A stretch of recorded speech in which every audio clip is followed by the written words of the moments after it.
Welcome to Cinema Convos. This is the show where we bring guests with different tastes in film to have a meaningful discussion about the art of cinema.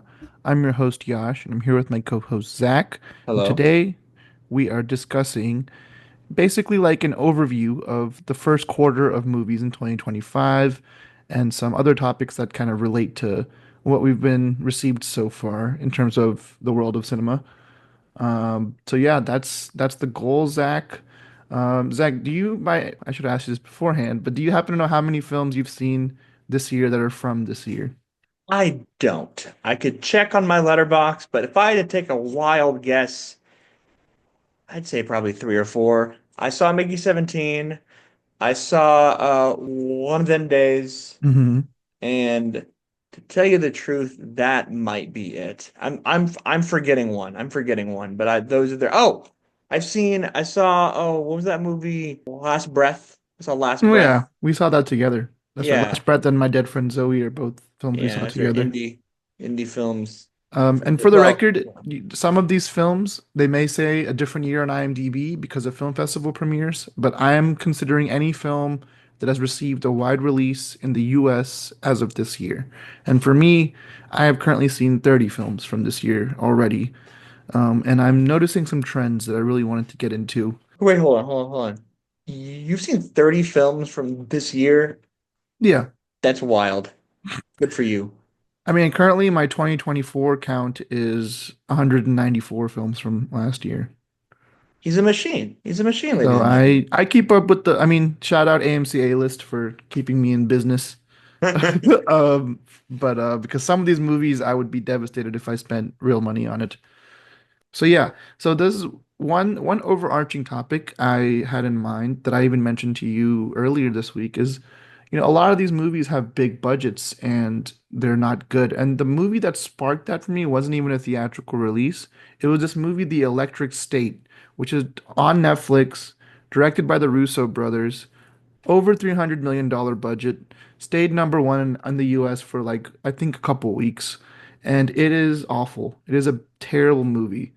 And it made me so upset to see, decent actors in a movie where the story is so bad, it's so uninspired, and it's so like there's nothing about it that makes me say like you have to go watch The Electric State, you know?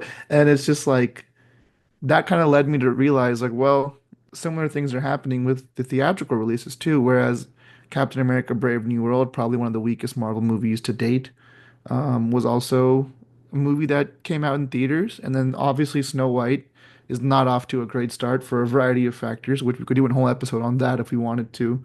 But everyone on YouTube's doing that. We like to be different around here. Yeah, we're different. So Zach, I just want to know, like, it's so funny that all this is happening at the same time that Anora is winning Best Picture with a $6 million budget. And to Yeah, me, it just speaks to a bigger topic that budgets don't even really mean much anymore, and the return not on really. investment's not really even happening. So why are they continuing to put so much money into these bad projects?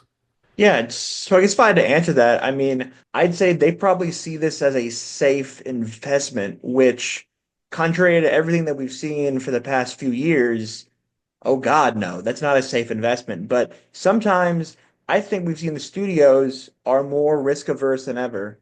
They feel they feel more at home spending money on the next Captain America, on the next Indiana Jones, and be like, well, audiences know what that is, so they're gonna go for it, rather than taking a risk on $50 million film by a filmmaker who I guess he has an indie background or something else, or there's something that there's a question mark. They're not banking on question marks anymore. This is similar to, I think we've talked about this in previous episodes, but it's a common phenomenon in Hollywood now that we are seeing the death of the mid-budget movie, and a lot of that is because we don't have DVD sales or VHS sales anymore to help films like that recoup its losses. So you're going to have indie films like Anora that cost between 10 and $25 million. And you're going to have films like Captain America and Indiana Jones that are $200 million with no in between, unfortunately. And yeah, Mhm. so I just think they do this because they see it as a safer investment. But hey, you can also look through the history of Hollywood, they will learn their lesson eventually, but it will take them several failures. And you can see that And about, the failures are happening. Like yes, it's gonna happen sooner than later. I mean absolutely. this the live action trend is still very strong. Like we have Lilo and Stitch on the way. Now DreamWorks is getting some skin in the game with How to Train Your Dragon. Like, I love the original versions of these movies, so I'll watch the remakes. But I have yet to see a live action remake that's as good as the original. I've seen live action remakes that are good overall, but what creative value is there even there if like it's the same movie with like a song or two thrown in or something like that? Like what is the reason to go out of your way to watch this kind of movie? And people are losing interest in them pretty fast, I think. I agree. The only thing I could say, well, like, and this is sort of a side thing, I was reading online, and I forget what source it was, but I was reading an op-ed about the new Snow White film, and it was actually a positive review of it. It was Yeah, basically saying, critically it didn't do that bad. I think yeah, I mean, it didn't do great, but it's like there's one positive review that was like not much about the movie itself. It was just about, I'm glad this movie exists, mainly because, and it was talking about this guy, he's in his 40s and now he is a kid, and he saw Snow White when it was re-released in theaters when he was a kid. And that's a hmm. core memory for him, and he was 6. And now he has a daughter who's 6, and he gets to show her the new Snow White. And he said, this is like it was big for her, I'm sure, but it was even bigger for me because it was a full circle moment for me. And if you haven't noticed, they're not exactly re-releasing the original Snow White in theaters anymore because Disney used to do that before. Just a little history, if you remember, Disney was kind of late in the game initially when it came to home media, VHSs. They were hesitant at first because they're like, especially when people started showing movies on TV, it was uncharted territory. So they're like, no, no, no, we keep stuff in the theater. That's how we make money. And then obviously when they released on VHS and the whole Disney Vault thing, it was amazing and it went really well for them. But before that, you would release movies like Snow White and Sleeping Beauty. The only way you would see those is every 5 or 10 years. It would just come back to the theaters and make some more money, and another generation of kids would have that seminal memory of seeing that movie. And I guess we don't do that anymore. I guess the closest thing we have to it is re-releasing in 3D or on IMAX. But I think now the fact that you can also watch any old movie on Disney Plus, and even before that, you could get it on buy the DVD at your local Walmart. Audiences are not going to be satisfied with a re-release of a movie that they've seen 100 times. So audiences want something old and new at the same time, which is endlessly frustrating if you're a studio executive. I do So, think there's ways to take inspiration from old things and still make it new. I don't yes. think that's impossible. But it does require more work than like just copy and pasting the script and tweaking it. Exactly. Like they don't want something too different, but also they also don't want something too the same that they're used to either. They want change, but not too much change. I mean, The Lion King live action was not that good of a movie, but it made a lot of money. So I think from that point onwards, we've seen Yeah. like we saw a real influx of them after that. And to be fair, like I decided I always want to be fair to every movie, no pun intended. But I saw Snow White and I didn't think it was like unwatchably terrible. In fact, I think if kids watch it, they're not going to think too much of it and think it's like a good, like solid movie, you know? Like, they're not going to be like, oh, her performance was too campy or something like that. They're not going to have notes like that. They're kids. So they're like bright colors, musical numbers, yay. Which I'm not saying kids are dumb. I'm just saying they're easier to impress because they're not jaded adults. Um, Exactly. but yeah, I also feel like you bring up how Disney used to release all their movies on DVD and like Blu-ray. They also had those direct to DVD sequels for like a solid decade Yes. where they were never as good as the original, but at least it was a new story, like with the Yeah. characters we love. And I would take that any day over, why can't we have direct to streaming like sequels or something like in the Yeah. same universe. True. Like, why do they all have to be live action? And I guess Here's an idea. Mufasa was their first attempt at that, like a new story with the live action, but it Yeah. wasn't a very good movie, so still Hmm. disappointing. Here's an idea. It's interesting you bring up the direct-to-DVD sequels or the direct-to-video sequels. If they want to release something new in theaters, well, how about you release those in theaters in 3D or IMAX? If Hey, they released The Lion King 1.5 in theaters, I'd go. Just for nostalgia's sake. I watched that movie so many times on DVD. you know what they should do? A Disney live action shot for shot adaptation of Lion King 1.5. I'd watch it. It's I'd be both, seated. listen, it's both kind of the best of both worlds and the worst of both worlds at the same time, which, as I said, audiences want something both new and old at the same time. Is that not that? Yeah, I mean, it's worth trying new things. I think if the same thing is not working, you might as well. Yeah. Um, but yeah, that's kind of been my frustration with some of these big budget films that are just not living up to the, these movies always get the slot in IMAX too, and like I saw Snow White and the theater total amount of people in the theater was like 7 or 8 people, and it was the weekend it came out pretty much. And I'm like, this is not good. Like they should show something else in here. They should show Novocaine in here. That was a banger movie that I really liked. Uh, Um, but which we'll get to the movies I have liked so far at some point in this episode because I'm looking at them and all of them are original films. And Okay. there's not a franchise in this list yet, the current top 10, which this early in the year is like half of these movies probably won't even end up on the actual top 10, but as it stands, like, but yeah, that's, let's see. I have an honest question, actually, before we Yeah, get to yeah, that. yeah, go You for it. mentioned earlier about the electric state, Hmm. and yeah, Totally. Netflix. Like, I have not felt more like it's work to watch a movie than than that movie. Like, it was so not good. And like I had not really like heard much about it, but yeah, it cost 320 million, one of the most expensive movies ever made. The only thing I think of, for the love of God, why is it on Netflix? Make money in the theater. I think they just knew the script was bad and they Yeah, just couldn't afford to release it in theaters. But yeah, it has Chris Pratt, Millie Bobby Brown, like huge cast, a bunch of like small appearances from other people that are well known.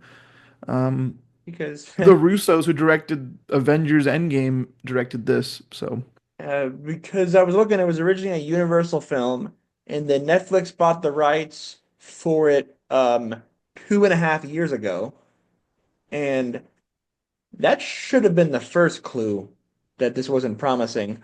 And I guess I just don't understand, how can a Netflix film possibly recoup losses? I mean, do they gotta be paying for the rights up front? And how that like I do not know how Netflix financially works for the creators. I have no idea. what's funny, it's funny because the last three films from the Russo brothers were all released on streaming. The Gray Man with Ryan Gosling Yeah. and Chris Evans. This movie called Cherry, which I actually liked on Apple TV Yeah, Plus. yeah, okay. I mean, I liked it more than these other two movies. I don't think It it's was like all a right. I like Tom thought it was, Holland's Tom yeah, Holland is doing his best. Like his yeah. performance is genuinely very good. But The Gray Man is like a totally forgettable action movie, and The Electric State is just like I don't know who this is even for. Like it feels like a ripoff of other movies and not as good. But they've all been streaming releases, so I think maybe they've seen some like financial opportunities like that way, like they produce their films with big budgets. They really haven't made a good movie, like a great movie since Avengers. Yeah. Um, Really interesting. yeah. That's my rant for the quarter. Do a It's your quarterly rant. rant for the quarter. Nice. And I know the summer season is when all the big franchises come out, and it's just like I've seen summers where we have lots of surprises, like, Top Gun Maverick, incredible summer blockbuster. And I've seen summers like I want to say it was summer 2016, where all the movies were franchises and none of them stood out like by the end of the year. Yeah. I mean, it was summer 2016 movie releases. I'm gonna look it up real quick because I remember distinctly this summer was like not that exciting for Wait, me. Summer 2016, that was the movie or that was the summer, I guess, that started with Captain America Civil War. That was good. That was Okay. probably like it peaked at the beginning of the summer. Because I'm looking at like the highest grossing films in 2016, and a lot of them came out. I guess the highest grossing film from that year that made the most money in 2016 was Finding Dory, and that came Mhm. out in June. Mm. Yeah, that was also one of the ones I actually liked okay, but there was a lot of movies that to me just didn't stand out until like we got into like the fall when like some of the more awardsy movies came out. Yeah. Overall, still a good year for cinema, but I feel like the blockbusters were a bit of a letdown. Like Yeah. X-Men Apocalypse was a disappointing one that came out this year.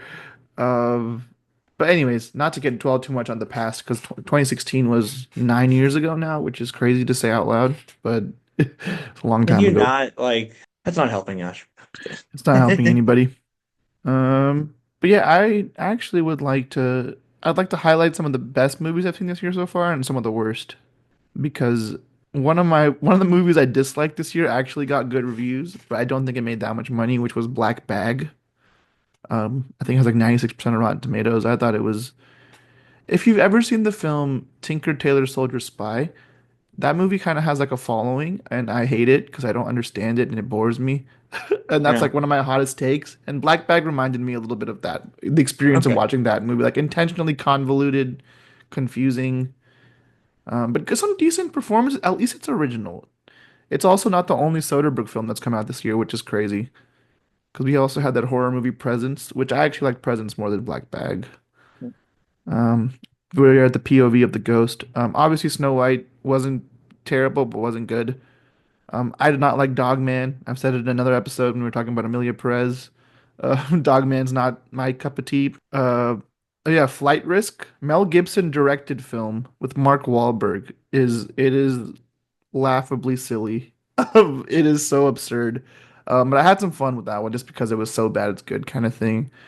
I hate to say this, but there's a movie called on Netflix called Back in Action, which is Cameron Diaz's return to acting, and it's kind of mediocre. And I hope she had fun making it at least, because it. I know she left acting for some time, and there were moments in that movie I liked, but it was. I think Netflix has become kind of the king of just making these big budget mediocre movies. Like I don't know. Which, I mean, fully solidifies what I said earlier. It's like, I Yeah, don't understand their financial structure if they can yeah. afford to keep making mediocre action films. They And canceled. also, They canceled good shows. They raised the price of subscription. Like, where's this money going? yeah, I don't understand. I think that's why they're so eager to especially crack down on password sharing because we're like, hey, we need money so we can make mediocre action films like Back in Action. Don't you Yeah. want that? Hey, would you like even more Adam Sandler? And they're producing Happy Gilmore too. Yeah. Which I hope that's good. I Hope hope at least so. that's good. I'm always rooting for Adam Sandler. Yeah. And the two worst movies I've seen this year so far are both Netflix originals. The Electric State, as I already said, and also for some reason I sat through Kinda Pregnant with Amy Schumer, and it was horrible. It was not funny at all. No, that was bad. That comes at no surprise, but it's also what is Netflix doing? Kind of beat. Hmm. Um, But what was your favorite of the year so far? yeah, so I'll actually give you my 10 favorites, and I'll because the number one is a movie I definitely want to highlight. Okay. So far as it stands, my 10 favorite movies are so this is 10 out of 30, so it's the top third.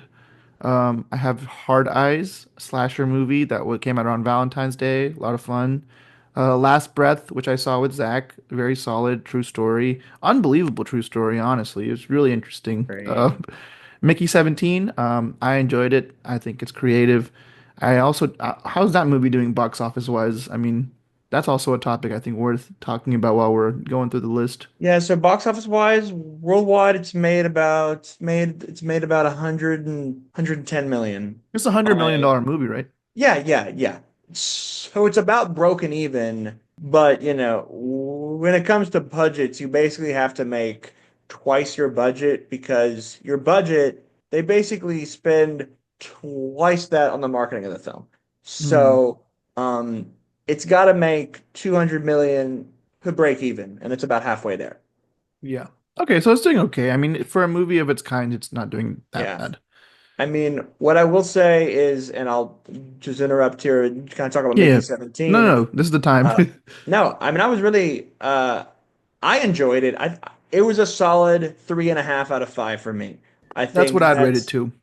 pretty solidly that. It's like it was enjoyable and something I'll think about for a relatively short amount of time, and I enjoyed it. It's not going to make any probably won't make top 10 lists for me, but I enjoyed it.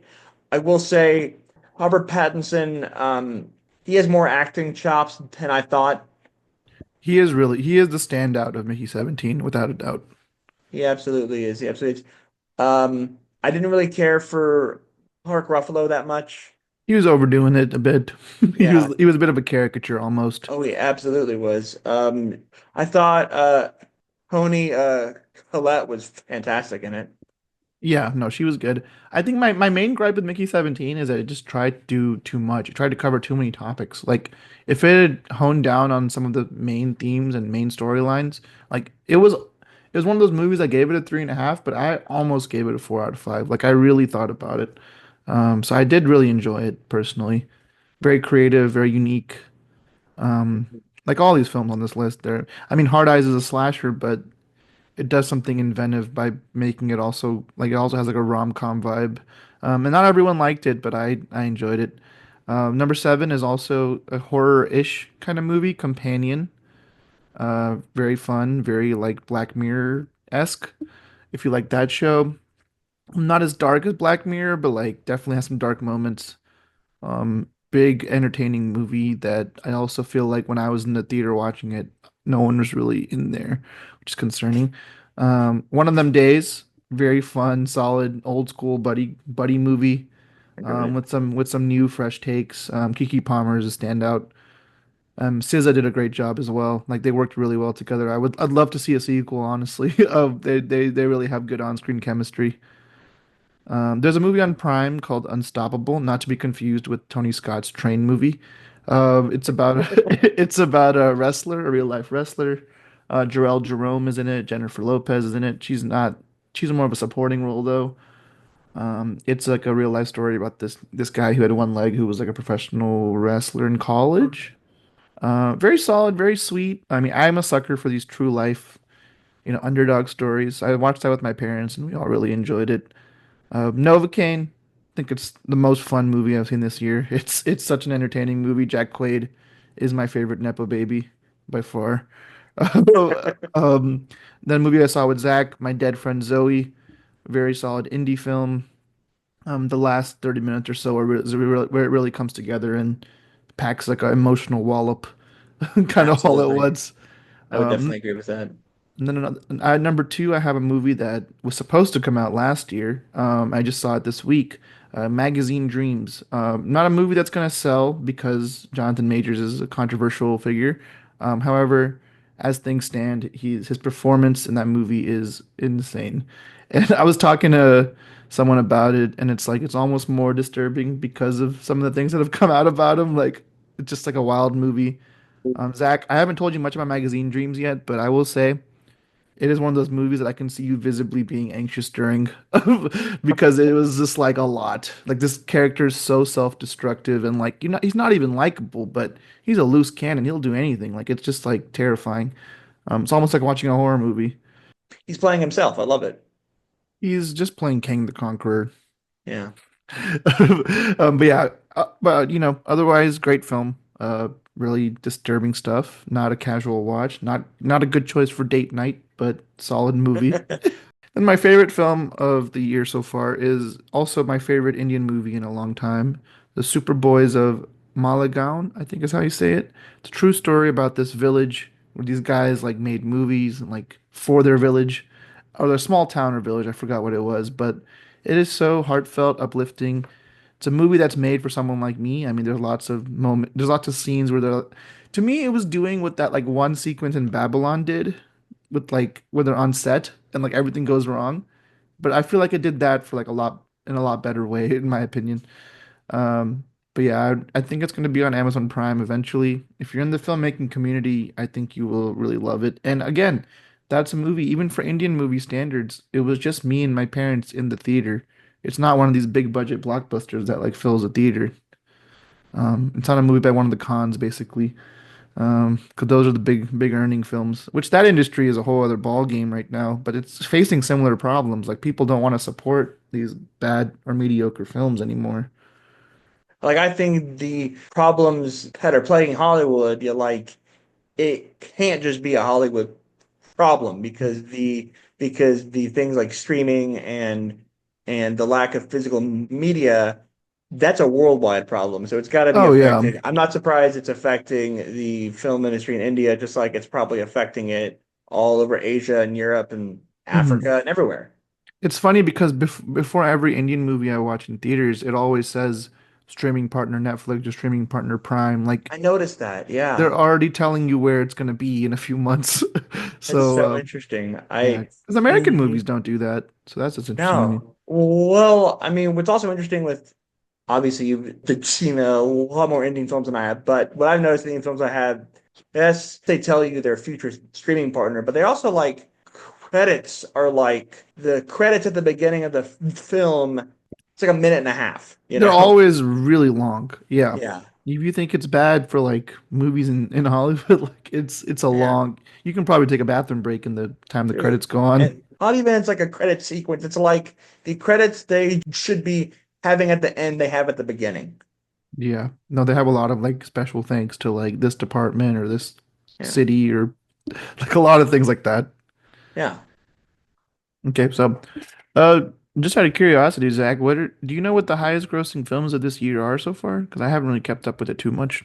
Yeah, no, absolutely. So, I mean, again, it's early in the year, but Captain America is ahead by a lot. Because Captain America's already made about they have a budget of 180. Worldwide, they have made 400 million, but in the US domestically, they've made almost 200 million.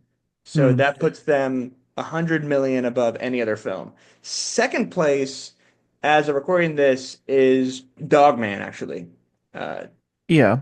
And so this is for domestic, but I also just remembered there's also this like Chinese animated film. yes. So I do want to talk about Yeah. Did you watch it? Headshot 2. No, I have not watched it. I Yeah. had made plans to watch it. I'd made plans to watch the first one first, and then other things got in the way, Mm, and now it's out of theaters. But I do want to see yeah. it. But But I saw it playing do for weeks. Yeah. you know how much it's made? I don't know the number. Nope. What is it? It's made $2 billion. That is insane. That's And just so you crazy. know, the next one has made 500 million. And um Yeah, I also didn't watch it because I haven't seen the first one, but I yeah. saw it like playing in my theater for so long. Hmm. But five of the current top 10 worldwide box office films are Chinese, Hmm. which, if you've kept up with worldwide gross year over year, shouldn't be much of a surprise. Because I remember in 2016, that's when you started seeing, 2016, 2017, you started seeing there be a Chinese film on the final top 10 every year. And then suddenly it was two, and now it's like four or five. Because last year, 2024, well, actually, 2024 did not have any on the final. But Yeah. any I'm seeing top 10, Nezha 2 is the highest grossing film in China of all time. yeah, and That's crazy. it's highest grossing animated film of all time. Um, dethroning what was for a brief time the highest grossing film, Inside Out 2, which held that title for a grand total of a couple of months, if that. Yeah. Um, but yeah, Chinese films. So it didn't have any in the top film in the top 10 last year, worldwide gross, but 2023 it had two. And this year it is going to have at least two. But it is really interesting. Well, because I mean, that is the fastest growing film market in the world. Are we going to see China. the third year in a row where a film that's not produced in the US wins Best Animated Movie? Uh, Possibly. I mean, who knows? That would be crazy. I know it's early to Now, think about all that, but yeah, I know, but also just to be clear, just because it's successful doesn't mean it's good.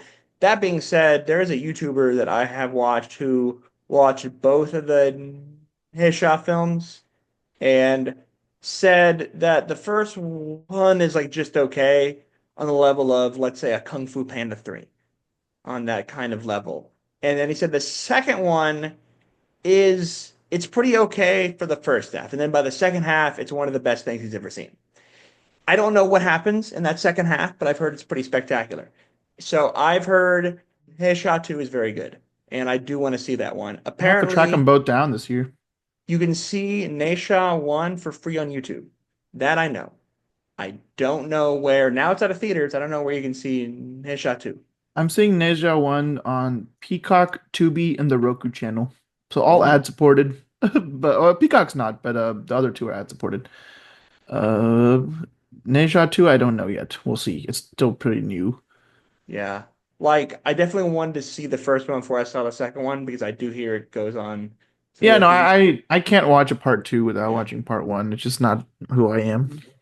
Also, from what I've heard, it also plays in a lot of Chinese folklore and those kind of Mm, themes that if you're a kid growing up in China, that stuff's going to be like, oh, yeah, I know about those. If you're yeah, here, yeah. it'd be like, what? Oh. And from what I've heard, especially in the first one, it glosses past a lot of that. Like, it's obviously you know these stories. No, I don't. Yeah, But but that's interesting to see that a movie is performed that well. That I guess yeah. I feel like only really like film people are gonna be more aware of a film like that Mhm. in the US at least. Yeah. I think if we give it a few more months, it'll be the highest grossing film of all time.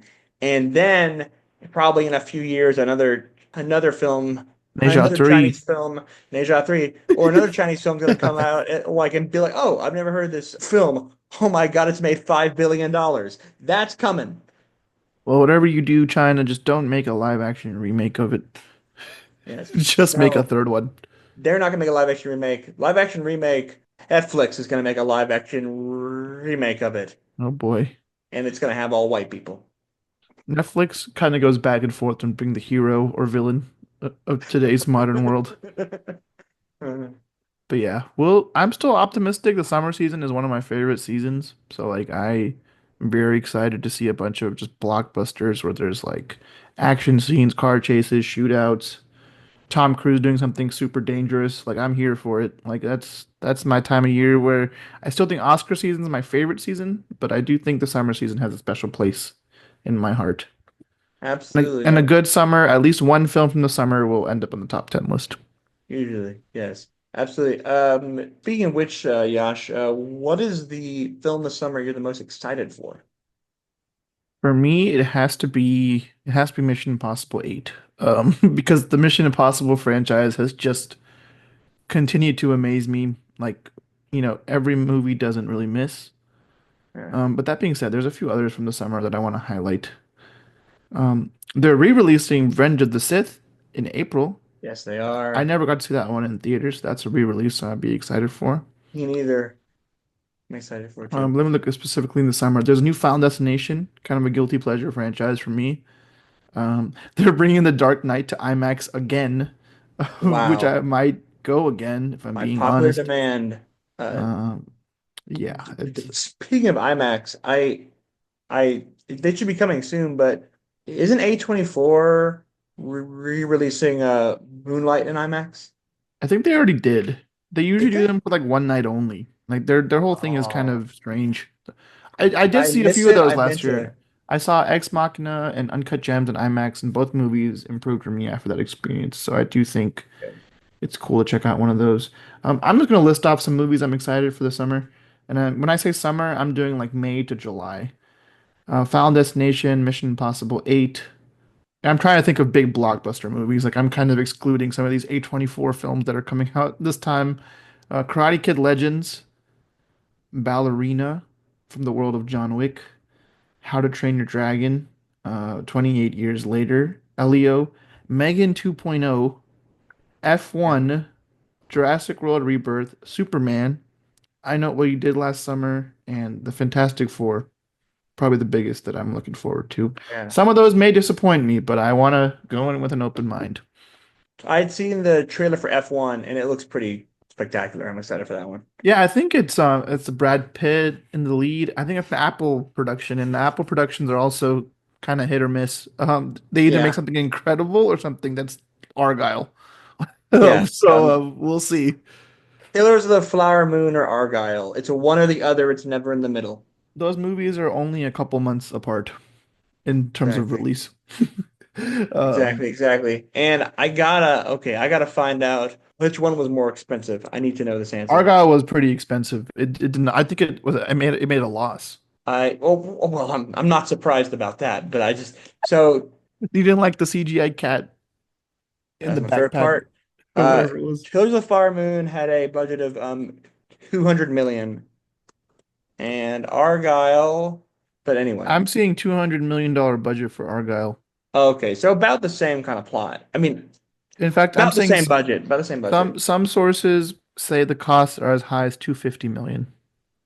So it may have cost more than Killers of the Flower Moon, which is wild. That movie needed more Dua Lipa and more figure skating. That's my only review. It's your only review of Argyle. Every scene you'd see of Dua Lipa in the trailer is in the movie. There's nothing else. Um, Okay, Josh, I do have one other question I want to ask you, and this kind of goes into the whole theme about uh, big studios kind of remaking these old films, Disney in particular.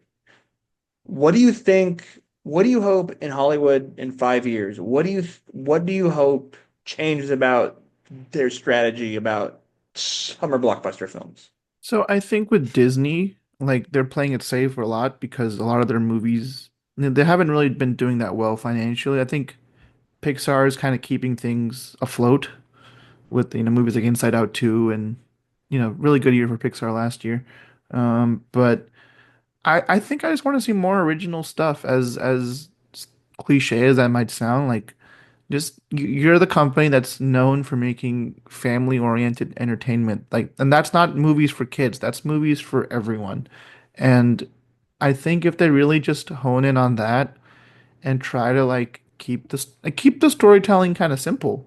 Like I think that Disney tries to do a lot of like social commentary, which is not really.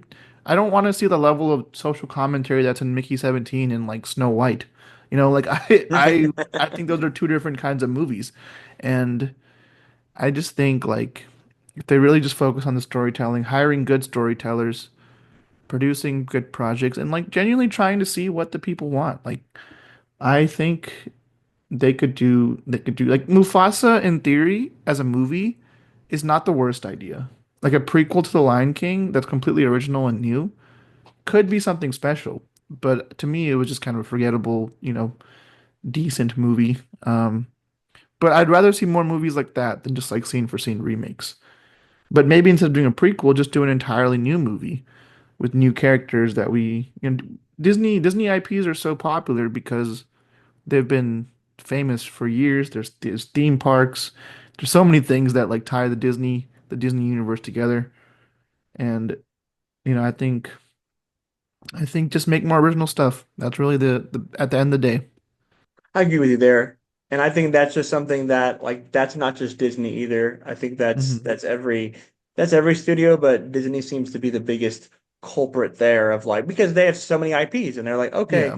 well like we can really bank on that and every time they run out of an idea, they just dig in the bag again, like and they find a film, hey, let's try remaking this. Like I guess uh Pocahontas is probably next because they haven't remade that, you I know. mean, they've remade so many of them, and I will say the what's happening with Snow White, I fear it. I feel not fear. I feel is going to have repercussions on like how many live action remakes they actually do.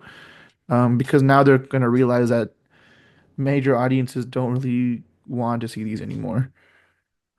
And Lilo and Stitch will be the one to keep an eye out for, like how that performs in terms of reviews, box office. 'Cause that's also like for people our age, that's the movie we grew up with. Yeah. It's gonna come down to us really if we resonate with it or not. That's like the newest Yeah, Disney film that's been remade to live action, right? that's the next one that's coming out. Yes. But like that's like the newest Oh like yeah, in terms of like film. original, yeah, yeah, Yeah, 2003. So that's crazy. You know, Hmm. I think Mostly it'd be it's, yeah, I mean, they did the complete opposite with Snow White. They did the oldest. So yeah. I think it'd be funny just to like at some point to try and do a live action remake of like a like Pixar film. Like imagine them doing that, but imagine just how wrong it would feel. Well, also, okay, first of all, how would you do that? That seems like be on the wrong side, the uncanny valley, I kind of. don't Could you think you could remake a film like Toy Story. Like, for example, like it just wouldn't look right.